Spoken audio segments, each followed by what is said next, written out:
This day was shaping up to be the same as every one that had preceded it in Dryfall, Texas. The sun baked the asphalt, cracked the dirt, and leached the spirit out of every living thing.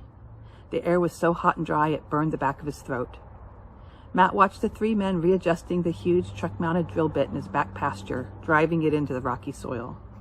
They'd been at it since 7 and hadn't hit a drop of water. He'd sold his father's F-250, the only thing with any cash value on the place, to raise the money to drill. He'd been sure they'd hit water if they just went deep enough. The Sandovals had, and so had old Smith down by the river, and Smith didn't know his ass from his nose. When Rudy, the drill mechanic, lumbered over, wiping his face with a dirty rag, Matt knew the news wasn't good.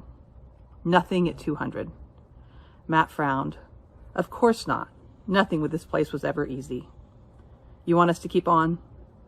Matt worked the stubble on his chin, his gut churning. He was gambling on water just like his dad used to gamble on 8-liners, and it looked like his luck was shaping up to be just as crap. If this well came up dry, he was flat broke and had nothing to show for it. Maybe Allie was right. Maybe he was following his dad's footsteps straight to hell. Too late to back out now. Matt peeled 10/20s out of his wallet, leaving only one lonely bill behind. Rudy and his guys were working off the clock as a favor, so it was a cash deal. Keep on to $350, but that's the end of my money, so make it count. Rudy slapped him on the shoulder.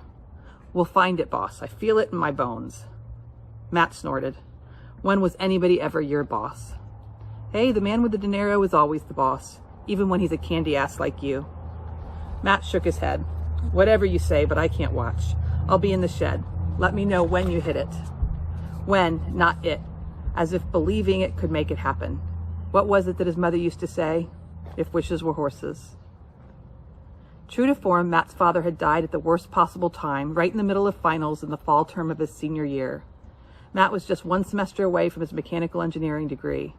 This had surprised no one more than Matt himself, who'd pretty much only gone to college to follow Allie. Her mom had gotten him the college admission and scholarship applications and stood over his shoulder until he filled them out at her table.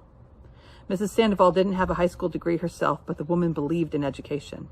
After Matt's mother had left them, Mrs. Sandoval had picked him and his brother Dave up at the bus station along with her own 4 kids every day and sat them all down at the kitchen table to do homework, every bit of it no breaks till they were done. Then she fed them dinner and dropped Dave and Matt at their front gate in time for bed.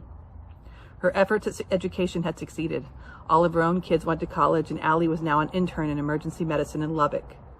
Dave was the lone holdout, refusing college, but even there, Mrs. Sandoval managed to get him enrolled in a welding program. Now he made damn good money working offshore.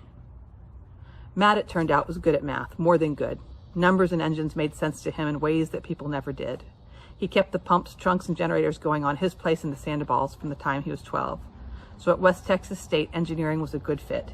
He managed to slog his way through, working on the side to pay his bills, and had been planning to drive to Lubbock to visit Allie after exams when he got the call from Mrs. Miller, the owner of Dryfall Feed and Hardware.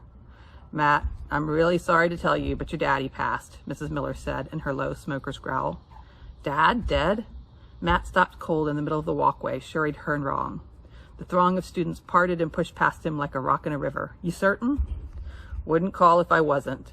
Sometime on Saturday, we think. Mrs. Miller continued, her words reaching Matt like echoes down a long hall.